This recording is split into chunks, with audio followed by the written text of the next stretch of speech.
And welcome to the Full Advisor Coaching Podcast with your host, Kristin Harrod. Kristin, it's great to see you again, and I'm excited to talk about this topic today because I don't think a lot of people think this has anything to do with financial advising. And just put simply, it's an episode about the value or the necessity of curiosity. That's 100% right. And today we're going to talk about how to ask better questions so you can build better relationships. So this one's really interesting to me because I know as part of the intake process or even part of the prospecting consultation process, advisors will ask about goals and they'll ask about values. And there's some pretty in-depth ways to get at values and spend time there. And that's really important for crafting financial plans, updating financial plans, and even getting people thinking beyond dollars and cents. And a lot of advisors already have that fundamentally built into their process. But what about the times when you're meeting with prospects and clients and you want to help them see things in a bigger way, or you want to help them make a big change? Or what I often hear is, how can I get them to actually take action? How can I get them to move forward? And that's where it can help to have a really powerful question. So like it or not, when you talk about money, you're going to get into life questions. And recently I had a newer advisor reach out because she saw that I have life coach training. I did get trained to be a life coach way back before I even became a certified financial planner. And this conversation I had with her kind of brought this idea to the forefront because I had said to her, I was like, it's really about curiosity. It's really about asking questions, knowing that the person across from you is the one with the answers. Yes. It's their life. It's not yours. And asking those questions helps unlock transformation. It helps unlock trust. It helps unlock what creates a strong relationship. Yeah, and you get lists of questions. There, as a financial advisor, you know to ask how much risk are you tolerant for? You know, what are your goals? But those questions are not enough. You need to ask deeper questions if you're really going to delve into the value, right? Or what are the values of who you're talking to, and to create a deeper relationship. Yes, and we're going to cover, get this, 27 powerful questions in this episode. That sounds intimidating. Okay, 27 sounds intimidating. We're going to break, I know, we're going to break it down. We're going to break it down into 3 categories to make it a little more digestible. And I certainly don't think everyone should use all of these questions by any means. It's just, I find, some resonate, some don't. And so you got to pick the one that feels right. And it's good to have the library available to you of questions that work. Sure. So let's just jump right into it. All right. The first category is going to be around prospect conversations. We've done a lot around business development. How do we attract new people in? How do we have conversations that move them into becoming clients? Well, we know we need to build trust with them. And the sooner you can get into deeper emotional issues, the quicker someone's going to see your value and you'll make that connection. And so along that, one of the most basic questions, and this will be number 1, kicking us off, is one that I tell people to put on their Calendly form before someone even comes into the office. I have like name, email, address, phone number, and this very simple, powerful question. What's on your mind about your money? And leave it at that. And that's where you can sort of start the conversation and things unfold. Makes sense. You'll be surprised what people will share. Let's keep going. So these are prospect conversations. This next one you can use in any scenario at any time. And if anyone's been through Strategic Coach, the program started by Dan Sullivan, they're familiar with the R Factor question. it's the idea of going out in the future and reflecting back and saying what would have to happen personally and professionally for this time frame to be a success. I like to say something like, fast forward a year from now, it's been the best year of your life. What happened?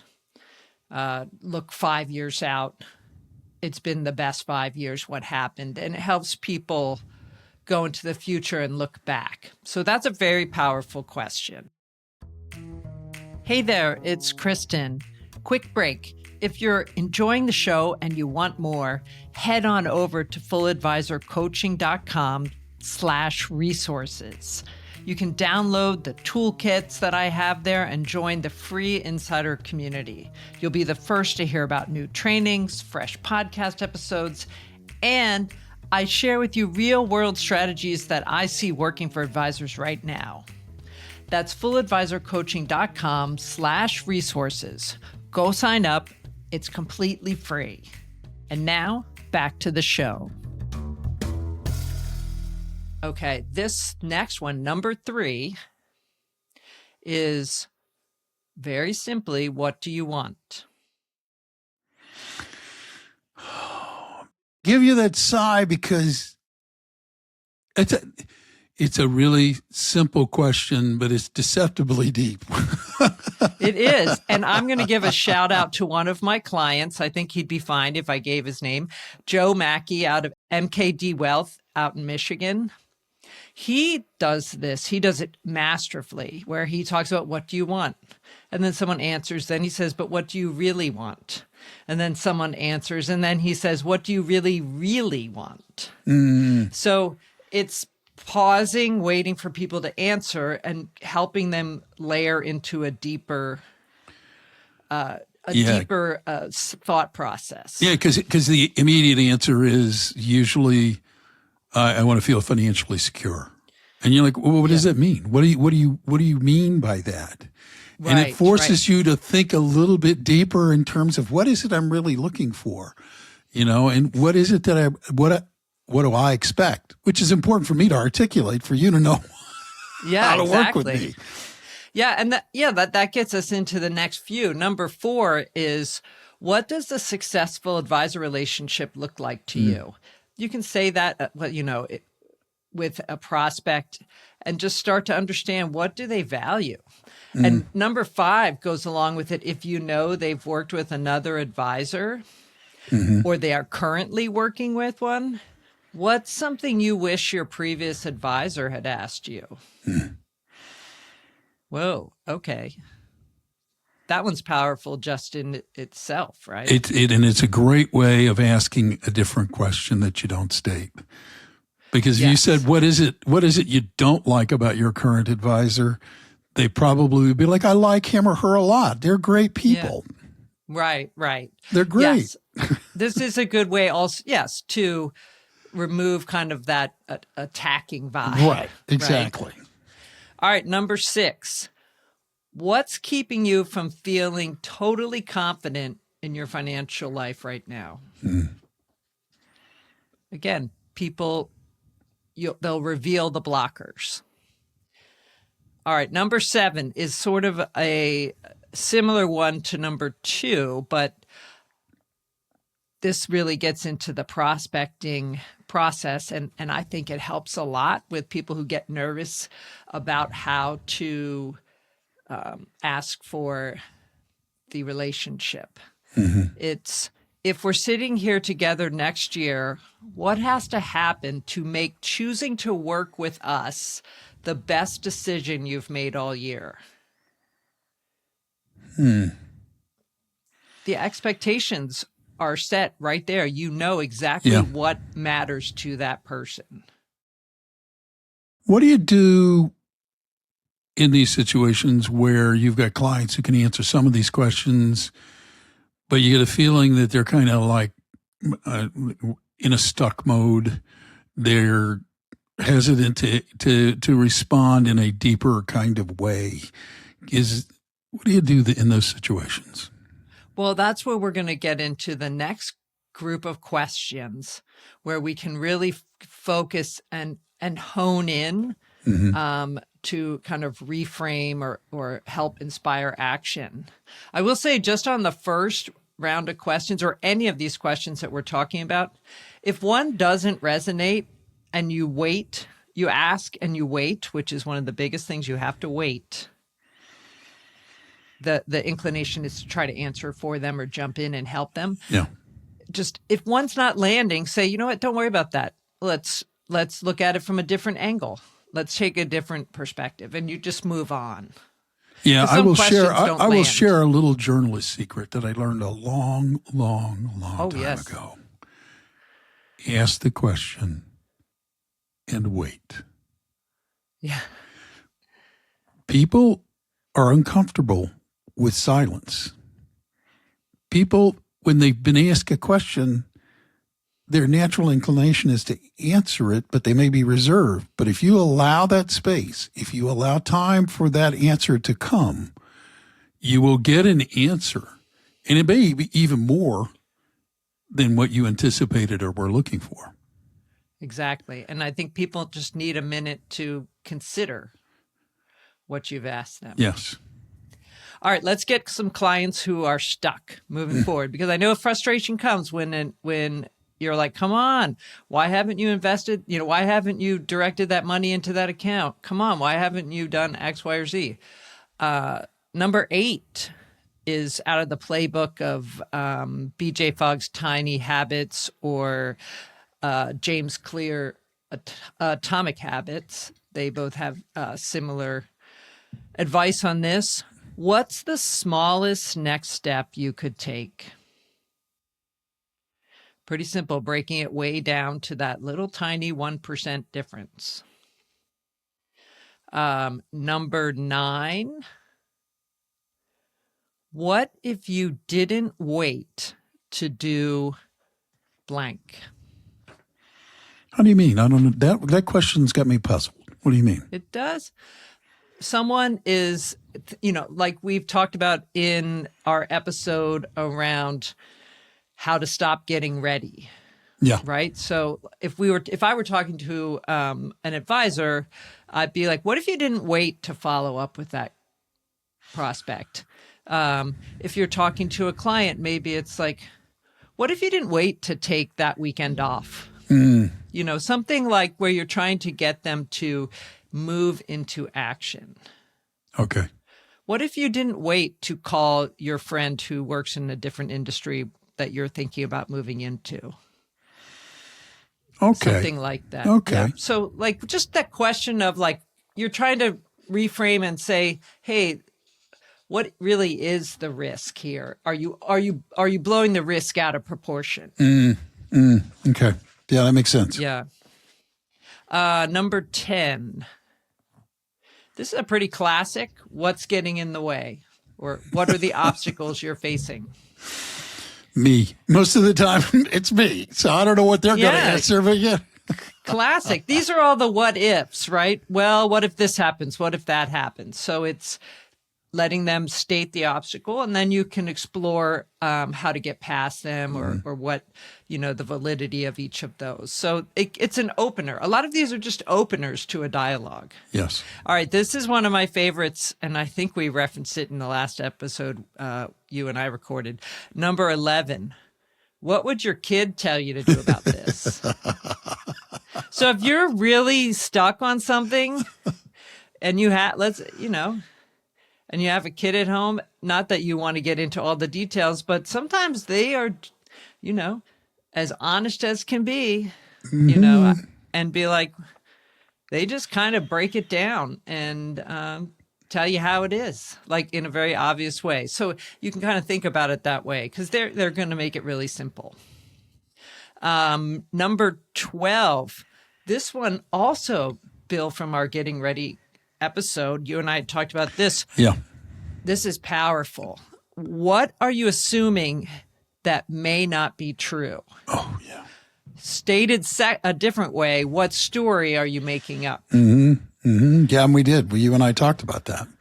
Yeah, it's easy to create a scenario that you know nothing about because Right. Oh, so your boss didn't call you, didn't return replied to your email, yes, you must be getting fired tomorrow. Like that. Now I'm thinking you're talking to a client. It's like, what are you making up? Okay, so let's say they're stuck and they're thinking about, what do we do? What's the cost of staying where you are? It's a good one. Some of these are more positively bent, some are negative. Sometimes you have to halt people and be like, hey, what's the cost of staying where you are if you don't address the things we talked about with your estate plan? If you don't meet with that attorney to get your will drafted, like what's the cost? What's the, risk there? What about number 14, similar to number 11, but what would you advise a friend to do in the same situation? Sometimes it's a lot easier to give advice to someone else versus to yourself. So that one can work really well. Number 15 is probably my favorite question in this whole 27 questions list, which is, what's the opportunity in this challenge? Really closely related to 13, which is, what is the cost of staying where you are?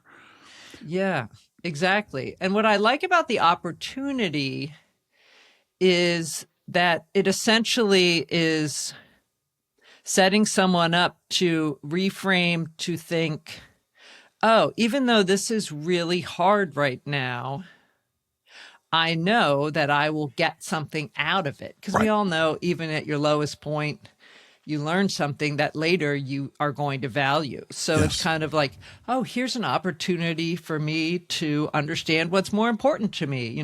This could come up a lot in, like, if you have a client going through a divorce, or if they've been laid off, or they're having a health issue with themselves or a loved one. There could be many things that come up here where you're like, okay, what's the opportunity here? All right, number 16, powerful, but can be important to ask. What's one decision you've been avoiding? Sometimes people don't, they're stuck. They want to get moving, and they're kind of stuck because they're failing to make what could be a very simple decision. All right. And number 17, another favorite of mine.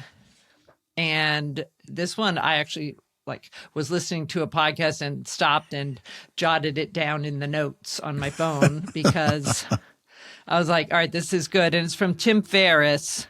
And he was talking about, helping people he said when he gets kind of stuck and in his head about something, he says, well, what if it were easy to solve this problem, to address this issue, to do this thing? What if it were easy? What does that look like? That question can be helpful in realizing that the obstacles that you're creating in your mind are not really as big as you think they are. 100%. Because it was kind of in the context of the stacking of worries and, complications, and I don't know how, and I don't know what to do, and what about this? Well, what if it were easy? Oh, well, all right, this is what it would look like. I love that one. So we're gonna end on that, on the stuck ones. But now let's get into the last 10, because this area is really the fun space where I know a lot of advisors like to go. And this is where you can really deepen your relationship with your existing clients, really invest in what they want and help them expand and look at possibilities and ultimately live the life they want to live, which is what many of the advisors I work with, that is their driving goal, right? Is to help their clients feel fulfilled and inspired and see and pursue possibilities. This is the good stuff.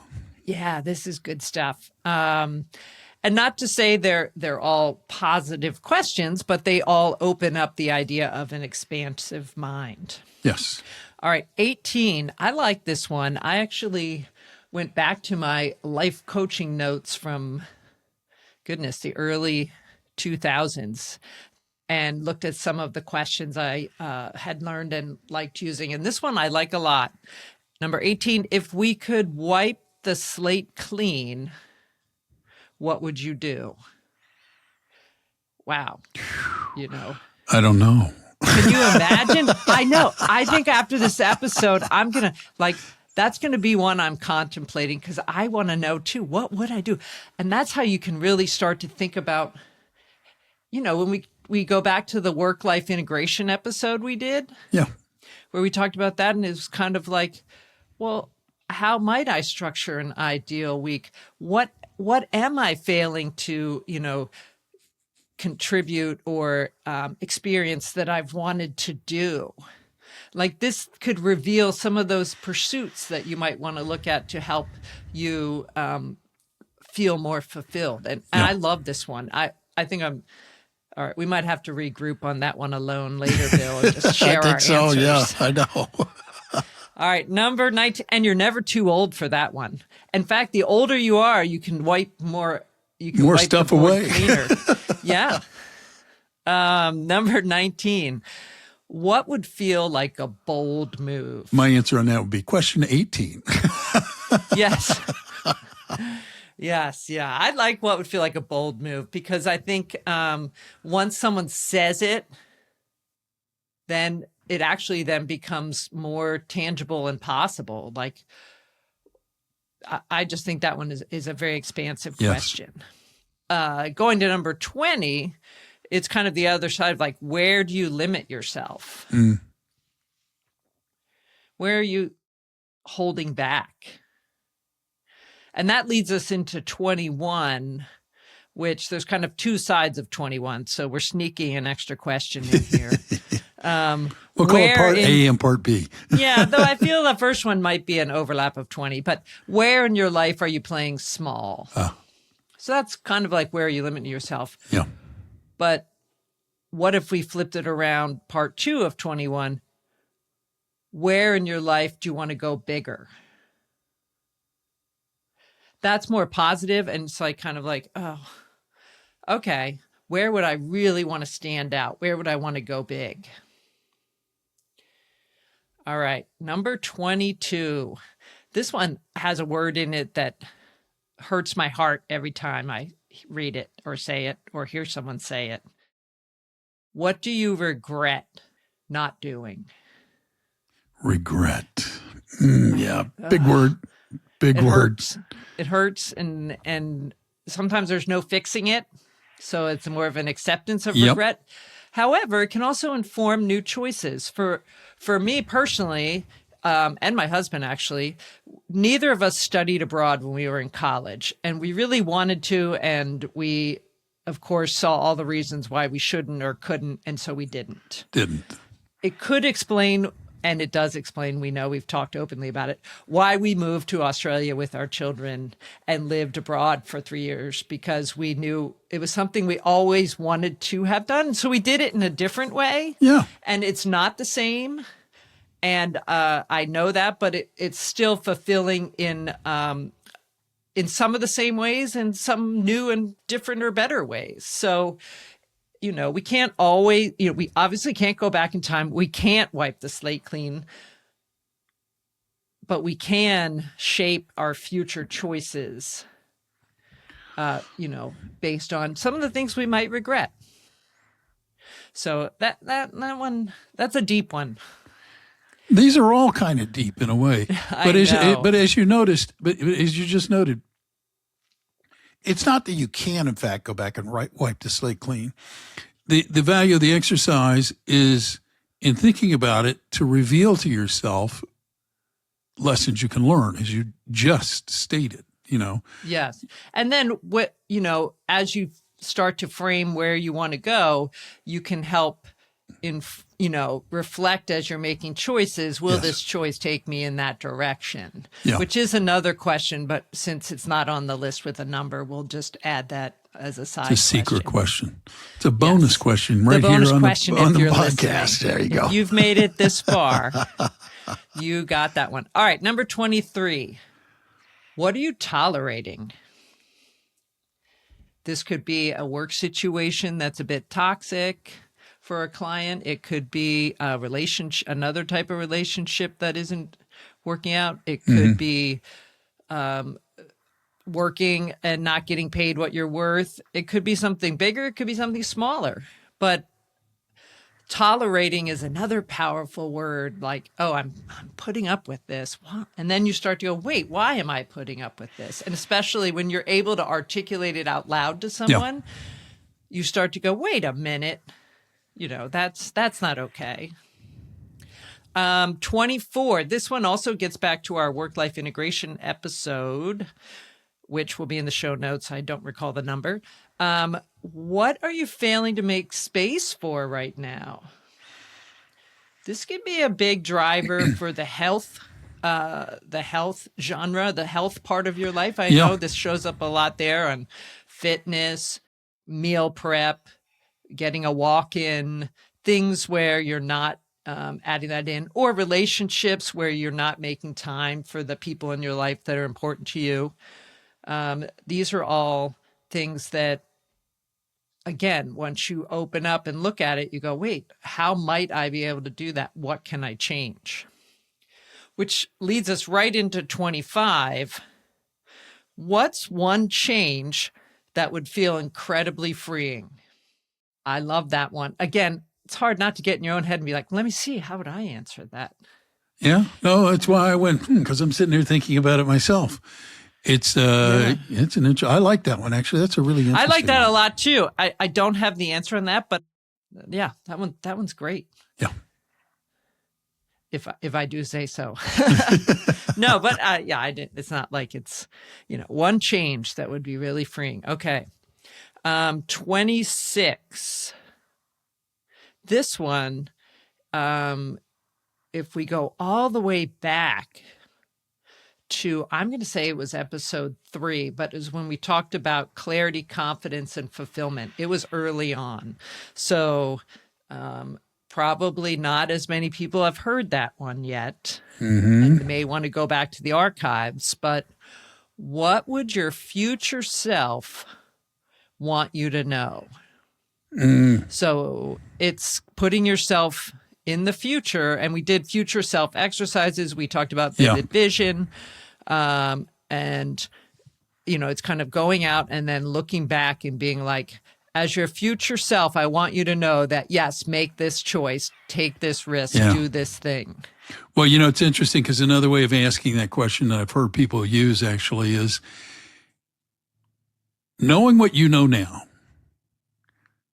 If you could go back 5 years, 10 years into your past, what would you tell your past self? Hey, you should need to know this. I would say that is another way of framing that question. I think that is another way to be locking in, especially that.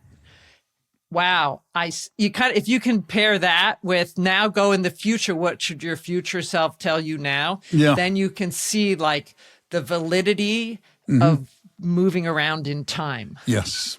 That's cool. I like that. All right. Number 27 kind of brings it all back around because I know many people listening do values-based planning, or the idea of helping clients uncover and live in alignment with their values is an essential part of the planning process. This one is, what else can you do to honor your values? So coming back around, this is great for clients again in deepening the relationship, to be like, hey, we've done this, we've done that. Here's how you are currently honoring your values. What else? And then you can have a discussion around that.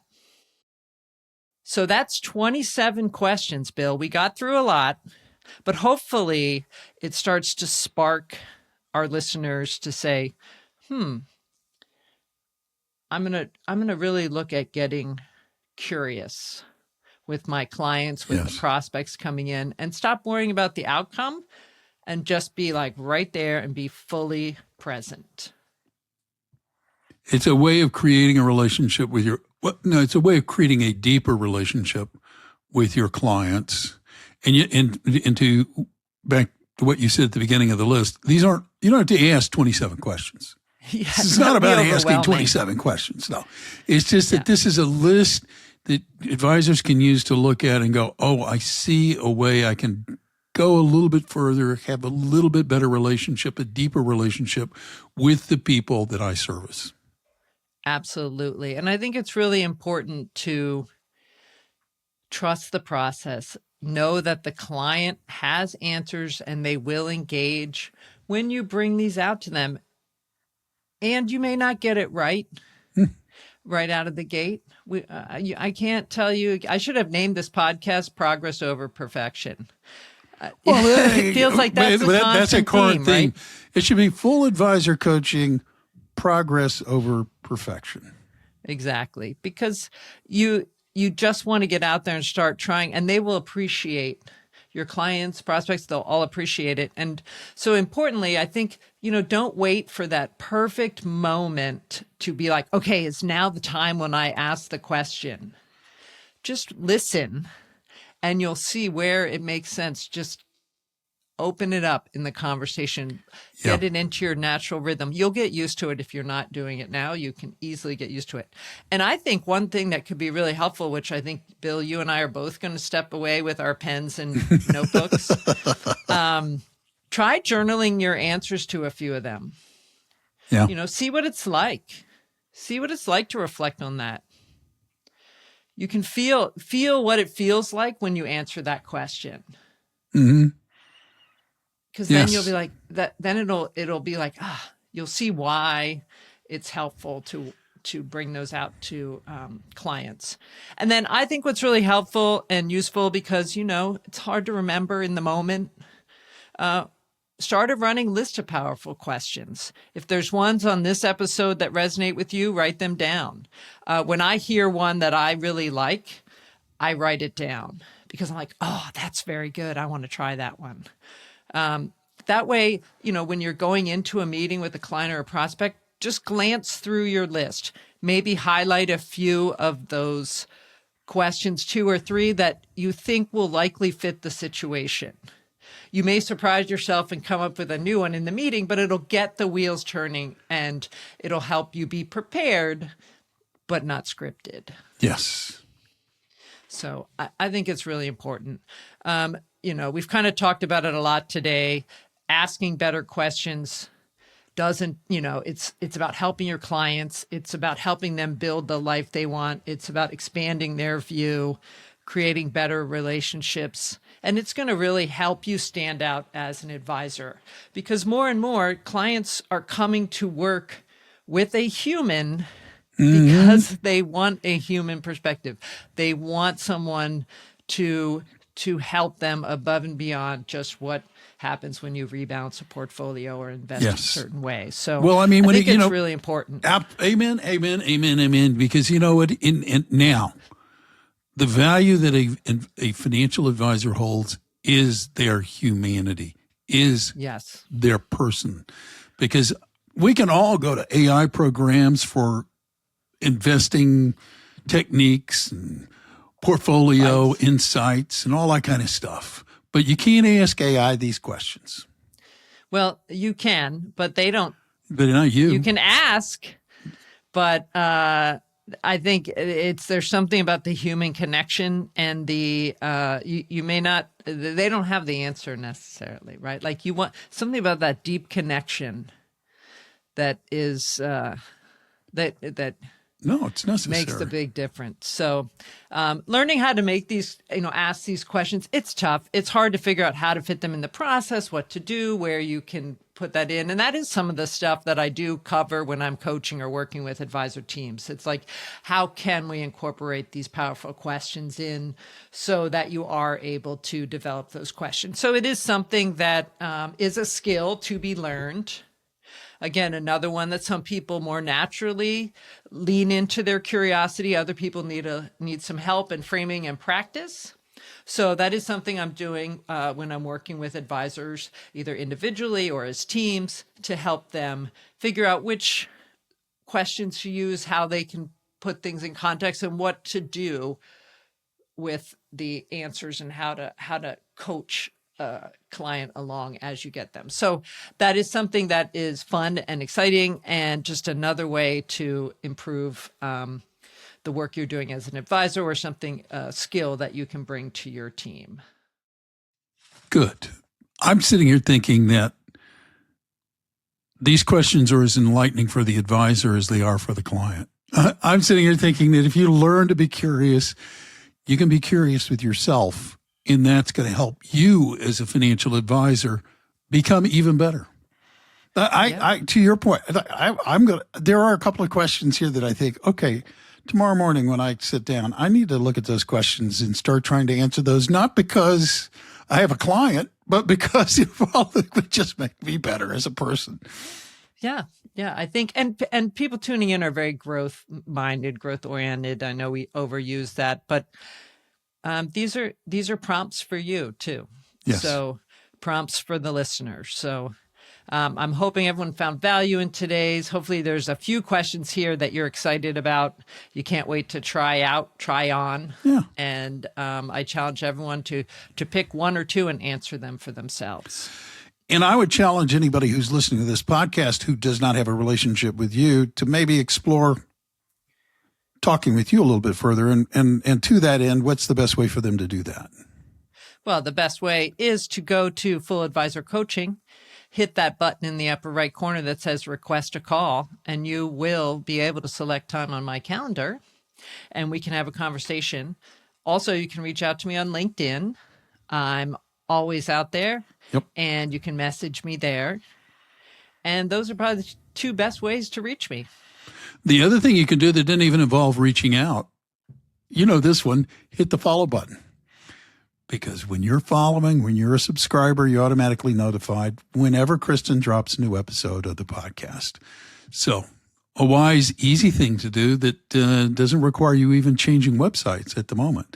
The other thing I would ask is, if you like the podcast, please tell people about it. Give it a great rating and tell people about it, because word of mouth promotion is irreplaceable, and we certainly would very much appreciate it. So until next time, I'll remind you, as we always do, you can go out today and make it a great day. Or not. You have a choice, and it's your choice. Use it wisely. Until next time. Thank you for tuning in to Full Advisor Coaching, the podcast. If you enjoyed today's episode, please hit the follow button so you'll never miss an episode. To learn more about how you can become a part of the Full Advisor community, visit fulladvisorcoaching.com. Remember, stay connected and get notified as soon as brand new episodes release. Click the follow button now.